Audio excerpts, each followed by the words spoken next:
There is a folder in the National Archives in College Park, Maryland, Box 147, Record Group 442, that contains 89 handwritten letters.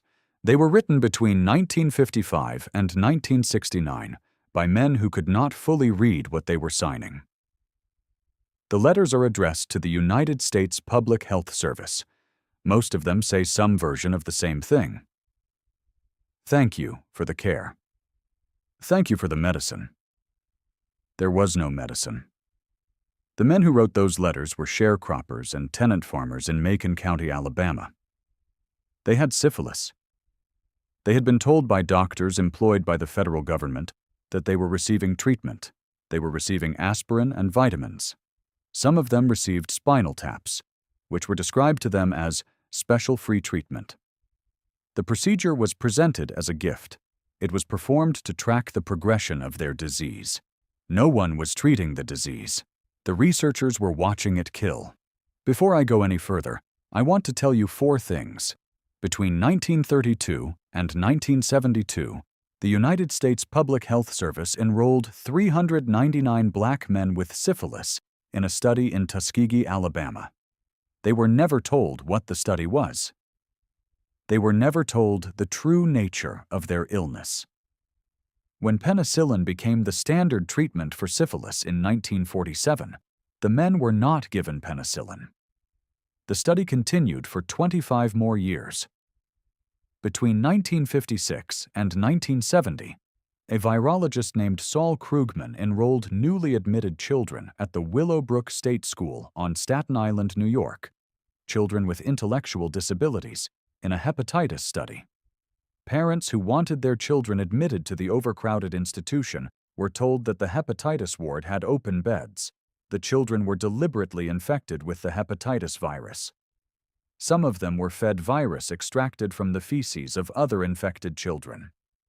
Between 1951 and 1974, a University of Pennsylvania dermatologist named Albert Kligman used the population of Holmesburg Prison in Philadelphia as a living laboratory. Prisoners were paid small amounts of money, sometimes as little as $1, to have experimental compounds rubbed into patches of skin that had been abraded raw. Kligman tested psychoactive drugs, dioxin, radioactive isotopes. He tested compounds for the United States Army. Between 1946 and 1953, researchers affiliated with MIT and Harvard fed radioactive iron and calcium to boys at the Fernald State School in Waltham, Massachusetts. The boys were told they were joining a science club. Their parents were told the boys would receive extra food and outings. The consent letters did not mention radiation. In each case, the subjects could not leave. In each case, consent was either non-existent, coerced, or deliberately obscured in language the subjects and their families could not parse. In each case, the results were published in peer-reviewed journals.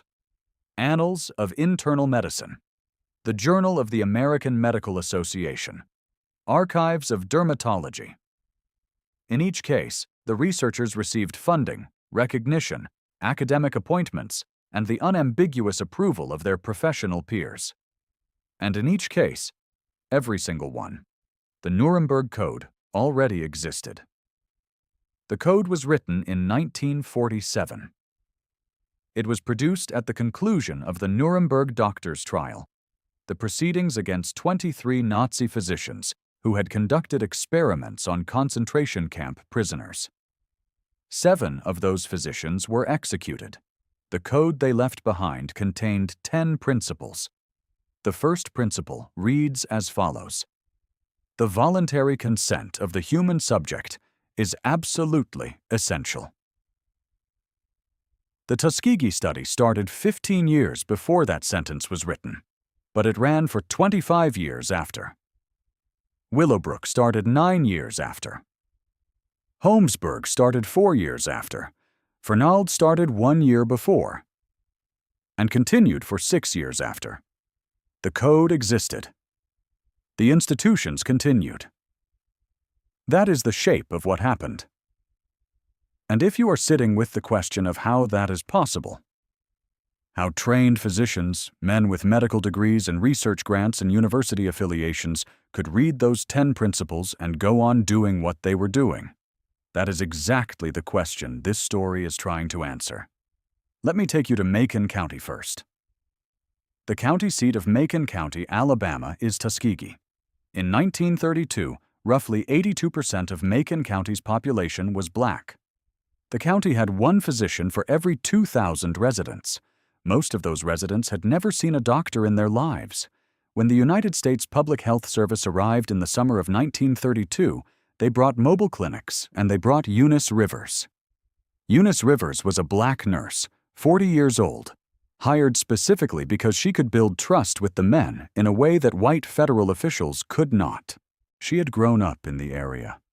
She knew the churches, the families, the rhythms of the community. She drove the men to their appointments. She sat with them when they were confused. She brought them hot meals. She remembered the names of their grandchildren. Over 40 years, she remained the study's primary liaison to the subjects. She was the face they trusted. She believed for much of that time that the study had scientific merit. She believed the men were receiving care of some kind, even if she was not always certain what kind. There is a 1953 memo in the Tuskegee files in which a public health service official writes that Nurse Rivers is essential to the continuation of the project, that without her, the men would not return for their annual examinations, that she represents irreplaceable social infrastructure. The language is the language of asset management. What the men were told, consistently and over decades, that they had bad blood. This was a term with genuine local currency. It referred loosely to any number of ailments, including fatigue, anemia, and venereal disease. When the Public Health Service doctors said the men had bad blood, it was accurate in the narrowest technical sense. When they said the men were being treated for bad blood, it was a lie that would outlast the administrations of 7 presidents. The men were enrolled in what the USPHS called the Tuskegee Study of Untreated Syphilis in the Negro Male. That name was never spoken aloud to the subjects.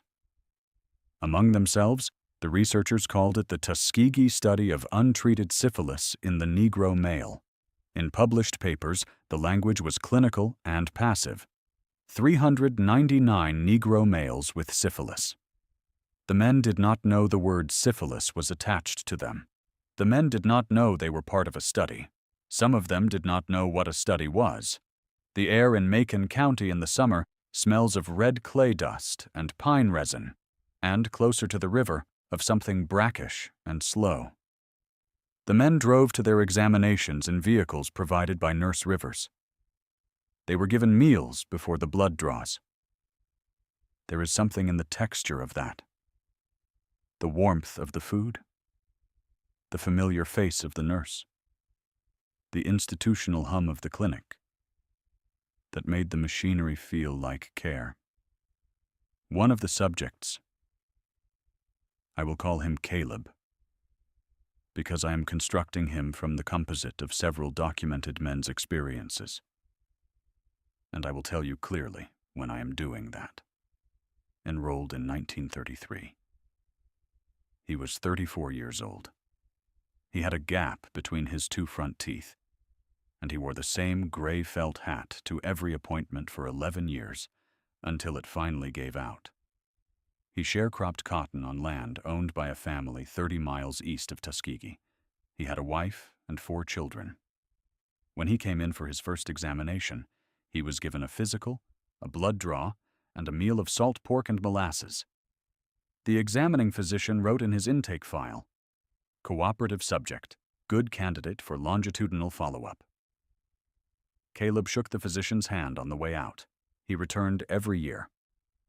The study's architects were not men who thought of themselves as cruel.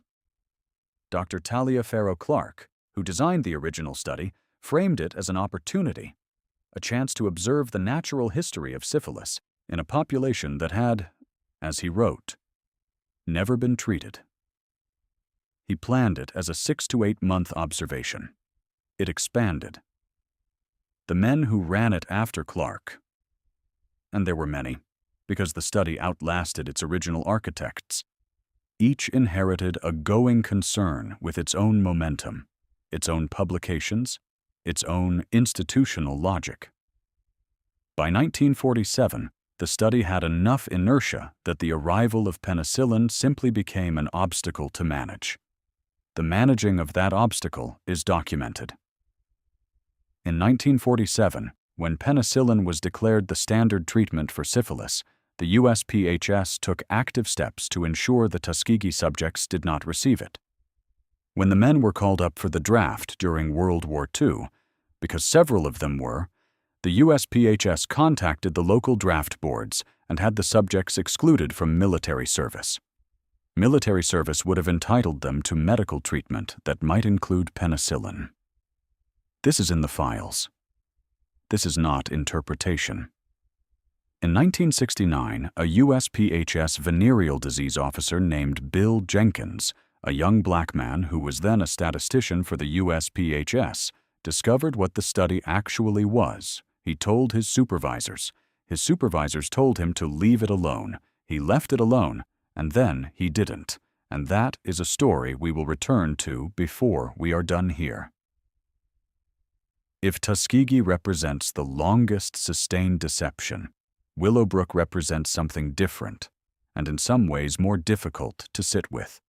Because in Tuskegee, the deception was total. The men were given nothing and told they were given something. At Willowbrook, the parents were told something. They were told in writing.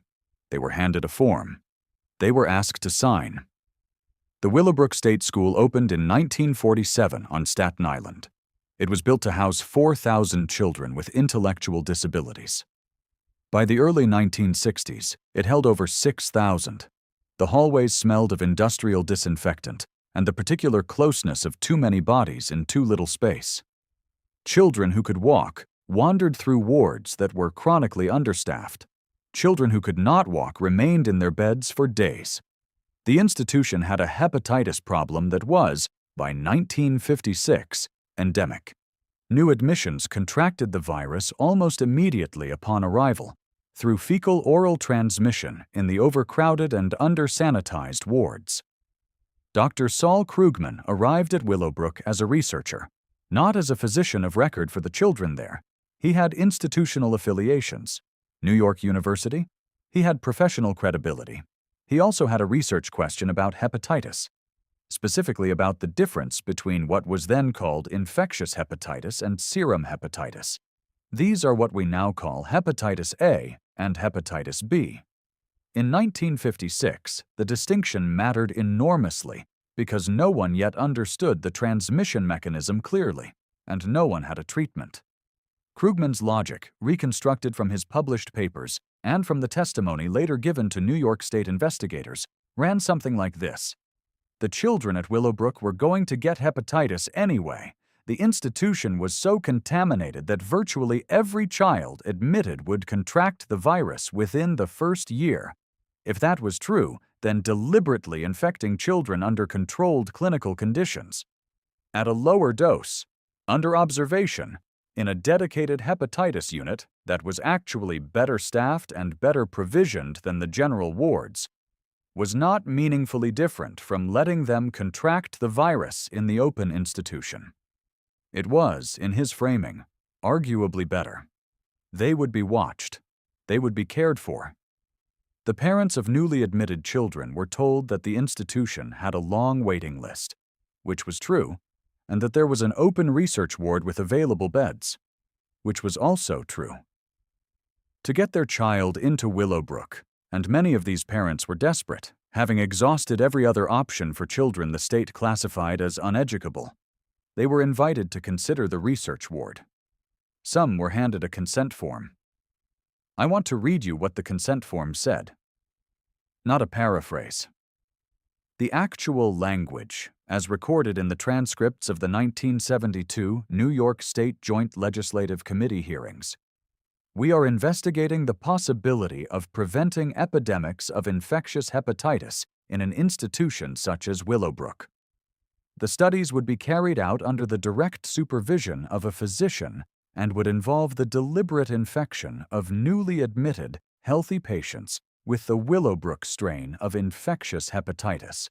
A parent named, I am using a composite here, drawn from the testimonies of 3 sets of parents who testified before that committee, and I am telling you that clearly. A parent named Dorothy sat in the administrator's waiting room with that piece of paper in her lap. She was a 41-year-old woman from the Bronx. She had never been to college. She had been fighting for 4 years to get her son admitted. When she got to the word infection, she asked the administrator what it meant in practice. It means, the administrator said, that the doctors will monitor his health very closely. He'll get a level of supervision he wouldn't get in the general ward. Dorothy looked at the form for a long time. Then she signed it. She told investigators in 1972 that she believed she was signing a form that said her son would receive extra medical attention. She did not understand that he would be fed a liquid preparation containing the hepatitis virus. She did not understand that the extra medical attention was the documentation of how sick he would become. If I had known, she told the committee, I would not have signed that paper. I would have taken him back home and found another way. She paused then, and the transcript records only pause. Then she said, but I didn't know. And I signed.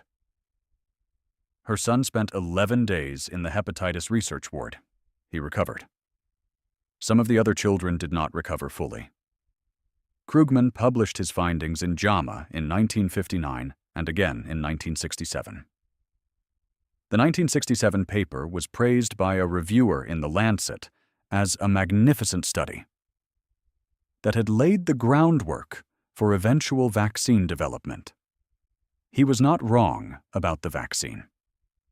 Research descended from Krugman's work contributed eventually to our understanding of hepatitis B and to the development of the hepatitis B vaccine. The scientific value was real. That is not a comfort. It is a complication. Which is why this story resists simple villains. And we will come back to it. In Philadelphia, the complications take a different form. Albert Kligman was not studying epidemic disease in a captive population. He was, in his own description, doing dermatology. He had received permission in 1951 from the warden of Holmesburg Prison to use the prison's population for skin studies. The logic he offered was transactional and reasonably clean. The prisoners would be paid, the experiments were primarily superficial, and the institution would benefit from the research. The warden agreed, what Kligman would later describe as his first visit to the prison, and this is his own language from his own later statements, is one of the more astonishing passages in the history of American research ethics. He said, "All I saw before me were acres of skin. It was like a farmer seeing a fertile field for the first time." The prisoners at Holmesburg were predominantly poor and predominantly Black and Latino. They were paid between 10 cents and $3 per procedure. Some of them participated in dozens of experiments simultaneously, multiple patches on their backs and arms, each one testing a different compound. The compounds escalated over the years. Kligman tested skin creams for cosmetics companies, which is how he developed Retin A, which made him a wealthy man. He tested psychoactive agents for the United States Army. He tested dioxin, the toxic contaminant in Agent Orange, on prisoners' skin. In 1997, a group of former Holmesburg prisoners sued. They described burning sensations that had lasted decades. They described patches of skin that had never fully healed. They described asking what was being put into them and being told it was nothing to worry about. We covered Kligman and Holmesburg in episode 14. I'm not going to retell that story here. What I want you to hold is one fact. Kligman held a joint appointment at the University of Pennsylvania. He had an endowed chair. He published in the best journals in his field. When he was exposed in 1966 through a story in the Philadelphia Bulletin, the University of Pennsylvania's response was to commission a review. The review found that Kligman had overstepped on some procedures. His appointment was maintained. He went on to win the American Academy of Dermatology's Lifetime Achievement Award in 2004. He died in 2010. The Fernald State School in Waltham, Massachusetts was established in 1848. It was the first state-funded residential school for children with intellectual disabilities in the United States, originally called the Massachusetts School for Idiotic and Feeble-Minded Youth, which is the language of its era, and I will not soften it, because softening it makes it easier to put at a distance than it should be. By the 1940s, Fernald housed children classified across a wide range of disabilities and, not incidentally, children who had simply been placed there by families that could not or would not keep them. The experiment at Fernald began in 1946. The subjects were boys. They ranged from 10 to 17 years old. They were told they were being selected for a science club. Membership in the science club came with privileges, extra portions of oatmeal at breakfast, field trips to baseball games, special outings. The boys competed to get in. The oatmeal contained radioactive iron and calcium. The radioisotopes were not present at dangerous levels. Later studies would conclude that the doses were low enough that direct physical harm to the subjects was probably minimal. I want to be precise about that, because precision matters here. The question of harm in this case is not primarily about the radiation. It is about what the boys were and were not told. One boy, I will call him Thomas, because he is a composite drawn from several documented accounts, including the testimony given to a 1993 Massachusetts State Senate subcommittee and the reporting of the Boston Globe's Scott Allen, who broke the story in 1993. Thomas was 13 years old when he joined the science club. He had been placed at Fernald when he was 8 after his father died, and his mother was unable to manage on her own. He had an IQ of 81, which classified him, under the diagnostic language of 1946, as moron, first tier, highest functioning, and which meant, in practice, that he understood rather more of what was happening around him than the institution typically acknowledged. Thomas remembered the science club as one of the genuinely good things about Fernald. He remembered the baseball games. He remembered sitting in the bleachers in the thin October sun with the other boys, eating a hot dog, watching the Red Sox lose. He remembered feeling on those afternoons like a normal kid. He did not learn until 1993, when he was 60 years old, when Scott Allen's story ran in the Globe, that the oatmeal had been radioactive. He gave one interview. He said that he felt used. He said that the word club had meant something to him. The experiment at Fernald was funded jointly by the Atomic Energy Commission and partially by the Quaker Oats Company, which had an interest in proving that the nutrients in its breakfast products were absorbed by the body. Quaker Oats is not an obscure historical entity. It is a brand that still exists. The boxes are still on the shelf. The consent letter sent to parents in 1953, near the end of the study period, informed them that their sons had been chosen to receive a special diet rich in the minerals found in certain food products. It mentioned the science club. It mentioned the outings. It did not mention radiation. It did not mention the Atomic Energy Commission. A parent who read the letter carefully and had never encountered the word isotope would have understood that her son was going to eat some specially nutritious food and go to baseball games. That is what she was meant to understand. The MIT researchers who designed the study, Robert Harris and Konstantin Karahalios, had institutional affiliations that connected them to the highest levels of American academic science.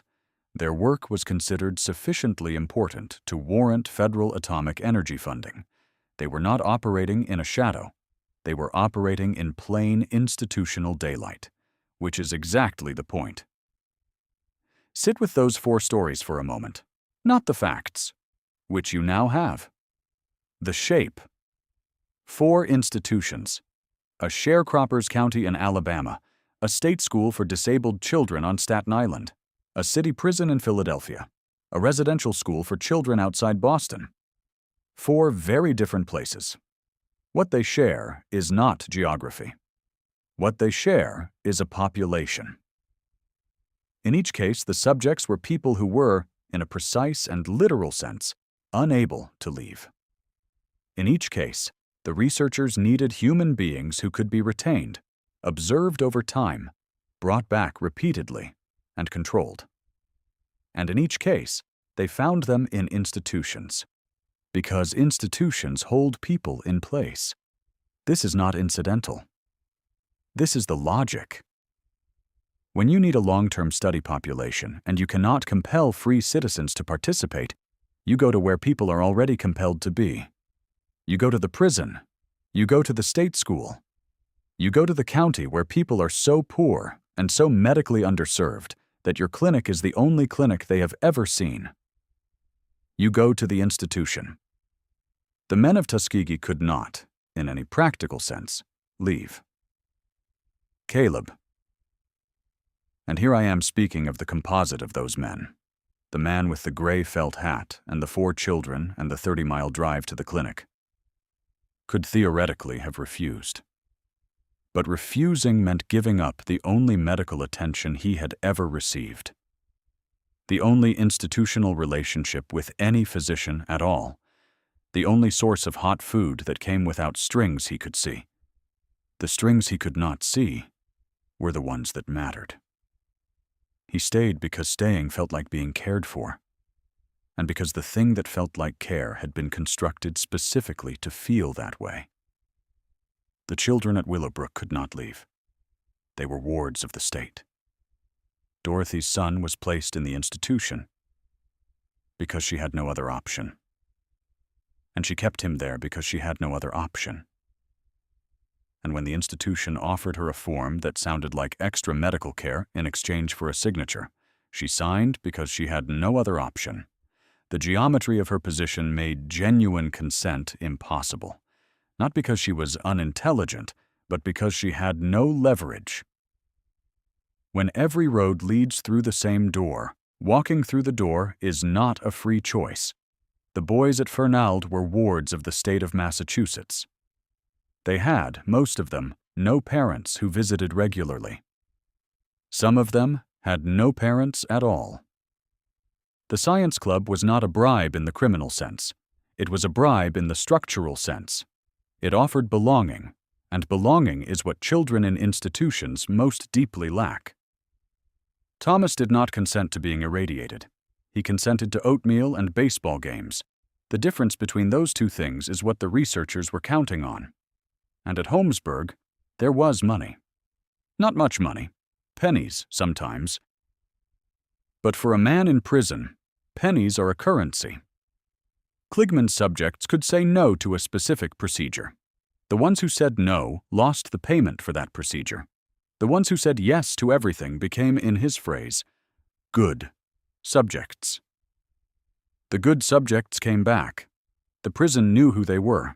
There is something specific and physical in the smell of an institution. Any institution. That I want you to hold on to as we move forward. Disinfectant. The waxy undersmell of linoleum. The almost sweetness of industrial food. Every person in every one of these 4 places had been breathing that smell for months or years before a researcher arrived. The smell itself is a condition of captivity. It means you are not home. It means someone else controls the temperature, the schedule, the menu, the doors, and when someone in a white coat walks into that atmosphere and offers something, a meal, a field trip, $1, a kind face behind a steering wheel, the offer lands differently than it would on a free street. The researchers knew what the smell meant. That is why they went to the institutions. Let me tell you about a document. In August of 1947, a military tribunal in Nuremberg, Germany, convicted 15 of the 23 Nazi physicians it had tried for war crimes. The tribunal was presided over by American judges. The evidence included records of experiments conducted at Dachau, Auschwitz, and Sachsenhausen, experiments in which prisoners had been submerged in ice water to study hypothermia, infected with malaria and tuberculosis, operated on without anesthesia, placed in low-pressure chambers to simulate high-altitude decompression, and murdered to provide skeletal specimens for an anatomy collection at the University of Strasbourg. The Nuremberg Code emerged from the tribunal's judgment. It was not a treaty. It was a set of standards, not a law. It was a set of standards embedded in a legal judgment, articulated by American prosecutors and American judges, intended to define the conditions under which any human being could be ethically used as a research subject. 10 principles. I am going to read you the ones that matter most to this story, in the order they appear. The voluntary consent of the human subject is absolutely essential. This means that the person involved should have legal capacity to give consent, should be so situated as to be able to exercise free power of choice without the intervention of any element of force, fraud, deceit, duress, overreaching, or other ulterior form of constraint or coercion. The Tuskegee men were told they had bad blood and were being treated for it. The word deceit is not insufficient here. The experiment should be such as to yield fruitful results for the good of society, unprocurable by other methods or means of study, and not random and unnecessary in nature. The Tuskegee study's central premise, that syphilis progressed differently in black men than in white men, was a hypothesis rooted in racist medicine. It was not well-founded science. It was not the kind of hypothesis that required 40 years of untreated human suffering to evaluate. The experiment should be so conducted as to avoid all unnecessary physical and mental suffering and injury. Unnecessary is doing enormous work in that sentence. The researchers at each of these 4 institutions had answers to what unnecessary meant. Their answers were wrong. No experiment should be conducted where there is an a priori reason to believe that death or disabling injury will occur. In Tuskegee, men were allowed to deteriorate from tertiary syphilis, the cardiac and neurological complications of the disease's final stage, when treatment existed that could have stopped it. The disability that followed was not incidental to the study. It was the study. The progression was the data. The degree of risk to be taken should never exceed that determined by the humanitarian importance of the problem to be solved. There is a sentence in a 1969 USPHS internal review of the Tuskegee study, conducted, that is, by the agency running the study, evaluating its own study. That reads, "The consensus was that the study should continue." The consensus. The humanitarian importance of the problem was, at that point, judged to exceed the risk to men who had been receiving no treatment for 37 years. The Nuremberg Code was published in 1947. It was not secret. It appeared in prominent medical and legal journals. American physicians read those journals. American physicians wrote for those journals. The American Medical Association had, in 1946, already articulated its own research ethics principles, motivated in part by the revelations emerging from the Nazi trials. The principles were broadly similar to what would become the Nuremberg Code. They were similarly non-binding. They were similarly ignored. Here's the thing I need you to understand about why the code failed domestically. And it is a thing that sounds simple, but runs very deep. The Nuremberg Code was understood, by American researchers and American institutions, as a document about Nazis. It was a response to what Nazis had done. American researchers were not Nazis. Therefore, the Nuremberg Code was not, in any functional sense, about them.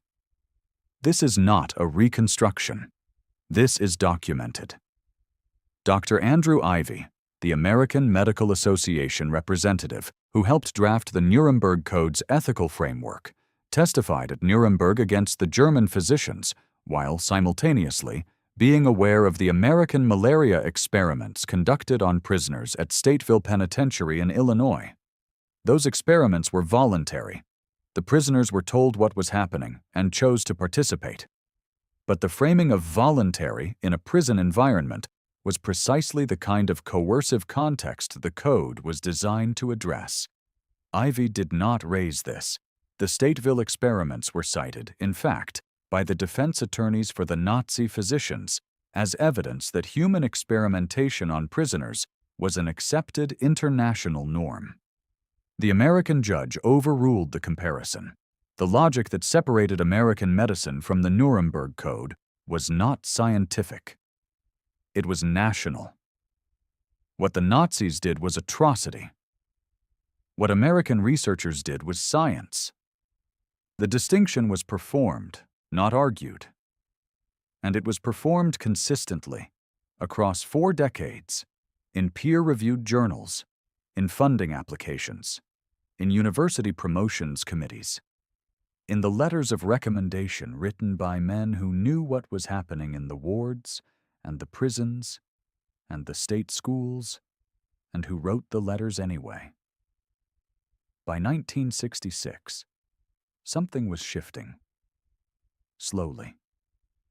The kind of slowly that is only visible in retrospect, when you can lay the timeline flat and see where the gradient begins. A physician named Henry Beecher, not a radical, not a reformer by temperament, a conservative Boston Brahmin anesthesiologist at Harvard Medical School, published a paper in the New England Journal of Medicine titled Ethics and Clinical Research.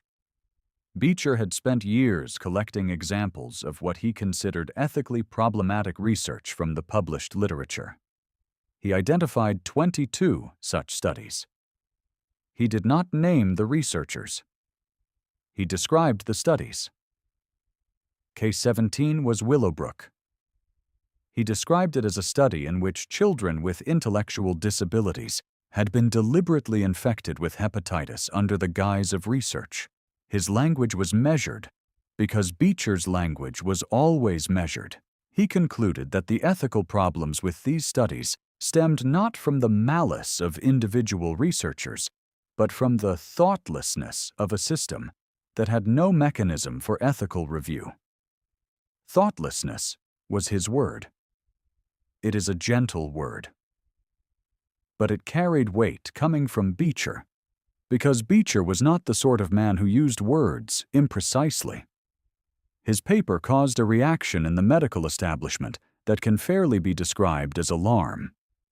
Not alarm at the content of the studies, but alarm that the content was being published in a journal that non-physicians read.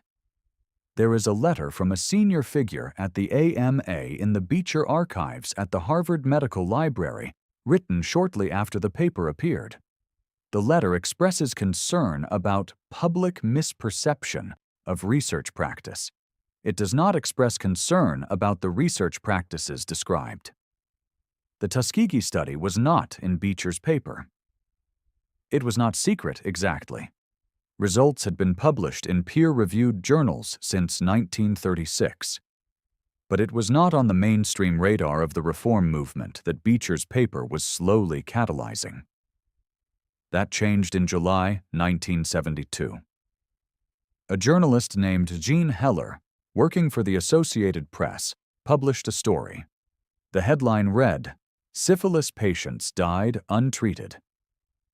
Heller had obtained information from a USPHS venereal disease investigator named Peter Buxton, who had been raising objections internally since 1966 and had been told repeatedly to stand down.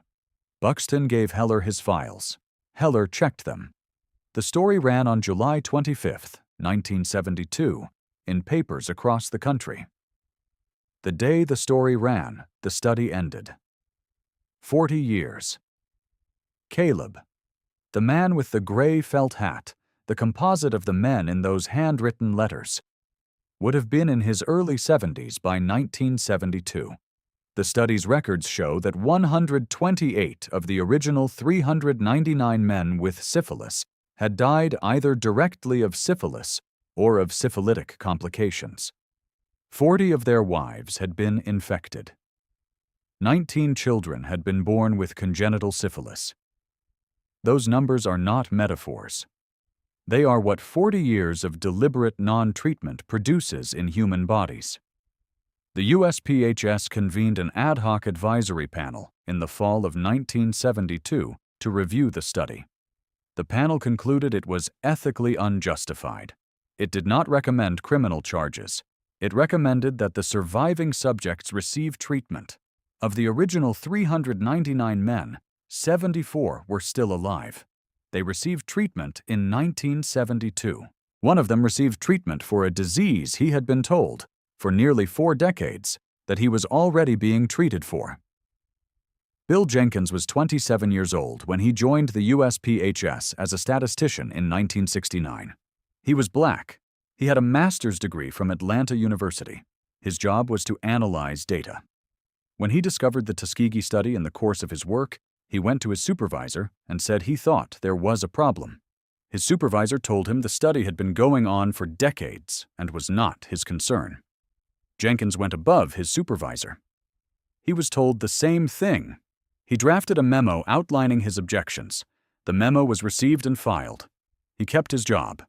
He kept raising the concern in the form that was available to him, which was internal memos, none of which changed anything for 3 years, until Peter Buxton went to John Heller, until the Associated Press ran the story, until the country opened its newspapers on July 25th.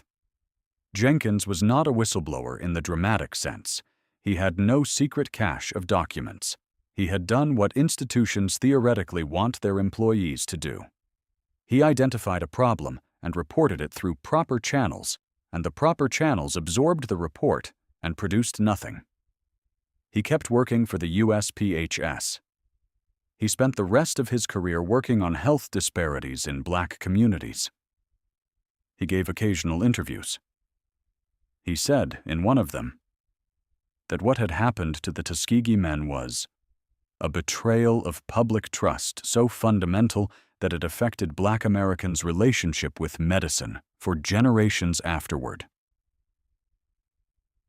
He used the word fundamental carefully. He was careful because he knew the data.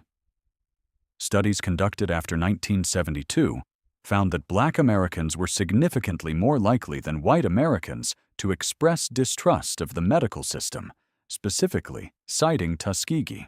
More recent research has found echoes of that distrust in vaccination hesitancy, in delayed cancer diagnoses, in the gap between when symptoms appear and when a person seeks care. The distrust is not irrational. It is a documented response to a documented betrayal. The men in Macon County trusted the physicians, and the physicians did not earn it, and that arithmetic did not stay in Macon County. In 1997, President Clinton issued a formal apology on behalf of the United States government to the surviving subjects and their families. 8 of the original subjects were still alive. They sat in the White House, and they listened to the apology. Herman Shaw, who was 94 years old and had enrolled in the study when he was 59, said afterward, "It is time to put this behind us. I am glad the government has corrected its wrongs." He spoke with the generosity of a man who had decided, at 94, that generosity was what he could afford. His words were quoted widely. The quieter response came from Fred Simmons, who was one of the youngest surviving subjects. Simmons said very little at the ceremony. He shook the president's hand. There is a standard argument, made repeatedly in the 1960s and after by researchers who felt the criticism of their field was unfair, that runs something like this. The experiments that critics called unethical were the products of a different era, a time before the medical profession had fully articulated its ethical obligations. The researchers were products of their time. The concept of informed consent was not fully developed. The language of research ethics was still being worked out. This argument has a problem. Several problems, actually. The Nuremberg Code was published in 1947. It was written by people who had spent 18 months immersed in the evidence of what happens when researchers operate without ethical constraint. The first principle of the code was not subtle. Voluntary consent. Absolutely essential. Those are not words that require a decade of philosophical development to interpret. Saul Krugman published the first Willowbrook paper in 1959, 12 years after the code. Kligman began his Holmesburg studies in 1951, 4 years after the code. The Fernald radioactive oatmeal studies began in 1946 and ran through 1953. Every one of these researchers could read. Every one of them had access to the Nuremberg judgment. Some of them cited the Nuremberg judgment in their own papers, in footnotes, to distinguish what they were doing from what the Nazis had done. That is the thing I want you to sit with. Not the absence of the code from their awareness. They knew it existed. The active work of distinguishing. The footnotes that said, "We are aware of the standard, and here is why we are different." Krugman's 1967 JAMA paper includes a discussion of the ethical objections raised against his work and a defense of his methods. He argued that the children at Willowbrook were going to contract hepatitis regardless, that the experimental ward provided better care than the general wards, and that the parents had signed consent forms that explained the study's nature. He made these arguments in the pages of the most prestigious medical journal in America. The journal published them. Reviewers endorsed them. The word infection was in the consent form. The parents had not understood what infection meant. Krugman knew that. He knew it because he had read the letters they sent. Dorothy, the composite of the 3 women who testified in 1972, was not the only parent who wrote afterward to say she had not understood. There are multiple such letters in the Willowbrook institutional files. Krugman had read those files. He was a thorough scientist. He knew the gap between what the form said and what the parents had understood, and his published defense of the study does not address that gap. It addresses the text of the form. The text of the form is not consent. Consent is comprehension. The distinction was available to him. He did not make it. This is the part of the story where the system becomes legible, if it hasn't already. The experiments at Tuskegee and Willowbrook and Holmesburg and Fernald were not rogue operations. They were not conducted in basements by men who hid their work. The Tuskegee study was funded by the United States Public Health Service, a branch of the federal government. Results were published in the Journal of Venereal Diseases in 1936, in the American Journal of Hygiene in 1954, in the Archives of Internal Medicine in multiple years. The study appears in the Index Medicus under its actual name. Anyone who wanted to find it could find it. Krugman published in JAMA. He received NIH funding. He was elected president of the American Pediatric Society in 1972. The same year his work was cited as ethically unjustified by the Willowbrook investigation. The election and the investigation happened in the same calendar year. He was not stripped of the office. He served. The American Pediatric Society awarded him its Howland Award, its highest honor, in 1983. Kligman held his University of Pennsylvania chair until retirement. He won the Lifetime Achievement Award. He is described in dermatology history as a pivotal figure in the development of topical tretinoin. These things are all true. They coexist with the Holmesburg records, with the documented accounts of prisoners who described pain that lasted years, with the Army experiments on non-consenting inmates. They coexist because institutions are not required to choose. The Army contracts that funded Kligman's psychoactive and chemical experiments were awarded through standard procurement channels. The Atomic Energy Commission's funding of the Fernald experiments was part of a broader post-war program of radiological research that touched dozens of institutions. The Public Health Service funding of Tuskegee appeared in annual budget documents. None of this was hidden. It was organized. This is the midpoint at which I need to break something you may have been holding on to since the beginning of this video: the assumption that these experiments happened because of individual bad actors. That if you could identify the corrupt physician, the venal administrator, the one person who chose to do wrong, you could locate the failure. That the failure was in the individual. The failure was institutional. The failure was the peer review system that endorsed papers without interrogating consent procedures. The failure was the funding mechanisms that had no ethics requirement attached. The failure was the university promotion committees that weighted publications, regardless of how they were produced, against community service. The failure was the professional organizations that gave awards and elected presidents based on research output, not research conduct. The failure was the regulatory absence, the complete, comprehensive, deliberate absence of any federal requirement that human subjects in research be informed of what was being done to them. That absence was not accidental. There had been proposals, as early as the late 1940s, to establish some form of federal oversight for human subjects research. The medical research community, led by the AMA and by major research institutions, opposed them consistently and successfully on the grounds that federal oversight would interfere with scientific progress.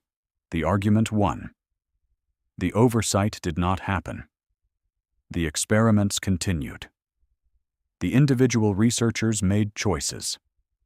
Albert Kligman chose to describe the men in front of him as acres of skin. Saul Krugman chose to read the letters from parents and defend the text of the form. The USPHS physicians chose, in 1947, to continue the Tuskegee study rather than treat the men. These were choices. They were also choices made within a system that provided no disincentive to making them, that provided, through funding, promotion, publication, awards, substantial incentive to make them, and that had organized itself specifically to resist the external pressure that might have forced a different calculation.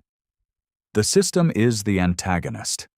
I keep saying that on this channel because it keeps being true, and I keep saying it specifically because it is the one framing the bad individual story prevents you from reaching. If it's a monster, you can identify the monster. You can fire the monster. You can put the monster's face on a poster. If it's a system, if the monster is the grant application process, and the publication incentive structure, and the regulatory vacuum, and the professional culture of medicine, then identifying the monster does not help you, because you cannot fire the grant application process. You have to build something different. That is what happened next, and I want to be precise about how it happened, because the thing that was built is imperfect and contested and still being argued about, and you use it every time you participate in a clinical trial or a drug study or a federally funded research project. You are living in the aftermath. We all are. In 1974, the United States Congress passed the National Research Act. The act was a direct response to the Tuskegee revelations. It mandated the creation of the National Commission for the Protection of Human Subjects of Biomedical and Behavioral Research. The commission was instructed to produce a set of principles for the ethical conduct of human subjects research. Those principles were published in 1979 in what is called the Belmont Report. The Belmont Report established three foundational principles: respect for persons, beneficence, and justice. Respect for persons included the requirement of informed consent. Beneficence required that research maximize possible benefits and minimize possible harms. Justice required that the burdens and benefits of research be distributed fairly, which was a direct response to the pattern this video has traced. The pattern in which the burdens fell consistently on people who were captive, poor, black, disabled, and institutionalized, while the benefits, the publications, the treatments, the medical knowledge accrued to researchers and to future patients who were none of those things. The National Research Act also mandated the creation of institutional review boards, IRBs. Every research institution in the United States that receives federal funding is now required to have one. Every study involving human subjects must be reviewed and approved by an IRB before it begins. The IRB is supposed to evaluate whether the research design is sound, whether the consent process is genuine, whether the risk-benefit ratio is appropriate, and whether vulnerable populations are being exploited. I asked a bioethicist. I'll call her Dr. Marlowe, because she agreed to speak to me on background, not for attribution, for reasons that will become apparent, to describe what she does. She has spent 30 years reviewing research protocols for a major research university. She has approved studies and rejected studies, and negotiated the middle ground between a researcher's ambitions and an IRB's constraints. The system we have now is better, she said. It is genuinely better. A study like Tuskegee could not be approved by an IRB. The consent failures at Willowbrook could not pass current review standards. Kligman's prison work, as it was designed and conducted, would be rejected. She paused, in the way that people pause when they are about to say something they have said before and have not stopped believing, but have stopped being surprised by. The question is whether better is the same as good, and I don't think it is. The IRB system has known weaknesses. IRBs are institutional bodies. They belong to the universities and research hospitals they oversee. The researchers whose work they review are their colleagues, their department heads, sometimes their former mentors. The structural conflict of interest that plagued American research ethics in the 20th century, the inability of institutions to objectively evaluate the conduct of their own members, has not been fully resolved by the IRB. It has been formalized and given paperwork. That is an improvement. It is not a solution. Research on prisoners remains contested. Federal regulations now classify prisoners as a vulnerable population, requiring additional protections, but those protections have been interpreted inconsistently across states and institutions. Research in low-income countries, funded by American institutions, operates under regulatory frameworks that may be far weaker than domestic IRB requirements. The Fernald-style logic of finding captive populations outside the regulatory perimeter and conducting research there is not a historical artifact. It is a live question in bioethics, debated in the journals that now also carry the IRB approval numbers on every study they publish. The papers from Willowbrook and Tuskegee are still in the literature, Dr. Marlowe said. They haven't been retracted. Some of them are still cited. The knowledge was produced by something we now call a crime, and we still use the knowledge. That last sentence hung in the air of the interview for a moment. She had clearly said it before. She was clearly still thinking about it. There is a question I opened this video with, embedded in the title, and I owe you an answer to it. The question is not, did these doctors experiment on people who couldn't say no? We have established that. The question in the title is the one underneath. How did it happen? Not how did it happen in the sense of the mechanism, the funding sources, the institution, the consent form, the journal publication. But how did it happen in the sense of what kind of world allows this and what kind of world we are in now. Here is what I found in the archives, in the files, in the transcripts of the 1972 and 1993 hearings, in the letters written by men who thought they were being thanked. The researchers were not, by and large, sadists. Some of them, Kligman, based on the prison testimony, had a coldness toward their subjects that is hard to distinguish from contempt. But most of them appear to have believed that what they were doing was worth doing, that the scientific knowledge they would produce had value, and that the populations they were using were acceptable populations to use. The men of Tuskegee were acceptable because they were black and poor in rural Alabama in 1932, and the structures of American medicine had never treated their bodies as requiring the same protection as white bodies. The children at Willowbrook were acceptable because they were classified as intellectually disabled, and the structures of American society had long operated on the premise that people so classified were appropriate objects of institutional management rather than subjects of institutional care. The prisoners at Holmesburg were acceptable because they were prisoners, and the structures of criminal justice had historically offered prisoners' bodies as a fair exchange for whatever minimal privileges the prison provided. The boys at Fernald were acceptable because they were wards of the state, children without parents who visited regularly, children whose absence from the mainstream of American life made them, in a literal bureaucratic sense, available. Each population was rendered acceptable by a prior structure. The experiments did not create the hierarchy.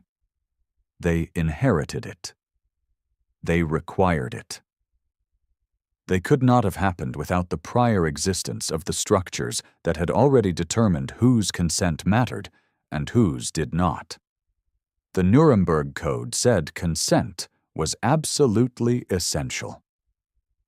American medicine heard that as a sentence about Nazis and continued. The Belmont Report said consent must be informed and voluntary, and that vulnerable populations deserve additional protection.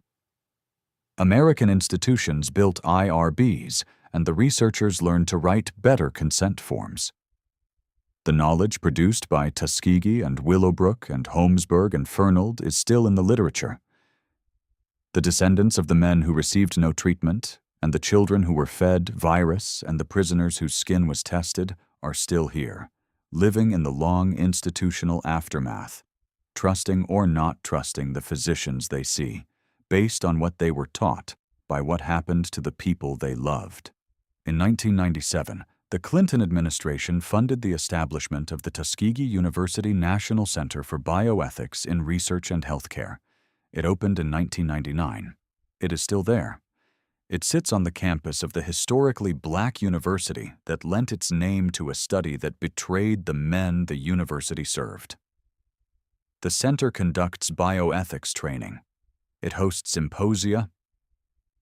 It is a real institution doing real work. It was built because the old institutions had been monstrous.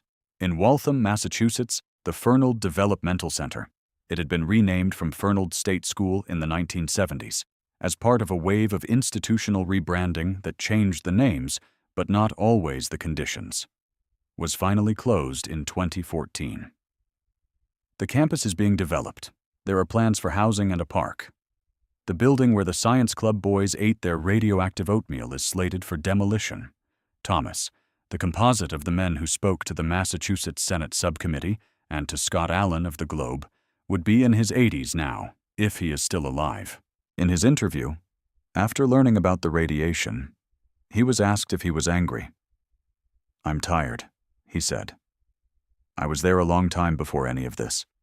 I was there for a long time after. I learned not to trust what they told you. Pretty early on." He was quiet for a moment. The baseball games were still good. He said it without irony. He said it as a fact that had survived everything else. The Institutional Review Board that oversees research at whatever university is nearest to wherever you are watching this right now held a meeting recently. It was probably not notable. Someone submitted a protocol. Someone reviewed it. Questions were raised about the consent form language. Revisions were requested. The protocol was approved or tabled or sent back for amendment. This happens thousands of times a year at universities and hospitals and research institutions across the country. It is bureaucratic. It is imperfect. It is attended by people who are trying, with varying degrees of rigor and varying institutional pressures, to do it correctly. Every word of that consent form, every clause about voluntary participation, about the right to withdraw, about known risks and uncertain risks and the absence of penalty for refusal, exists because of what was not said to the men in Macon County. Every requirement that a prisoner be allowed to refuse without losing privileges exists because of what was said to the men at Holmesburg. Every protection for children in research exists because of what was slipped into a glass of breakfast oatmeal in Waltham, Massachusetts. The IRB system was built from the wreckage of the old system. It works better. It does not work perfectly. It was created by people who understood, precisely and in detail, what happens when no one is watching, because they had read the files, because they had sat across the table from the survivors, because they had held the letters written by men who did not know they were not being treated. The system works because the old system was used on people who couldn't say no. And the people who couldn't say no said nothing. Not because they had nothing to say, but because no one with the power to change anything was listening. They wrote the letters anyway. 89 of them. They said thank you. They meant, we trusted you. They meant we were here. The letters are still in the box.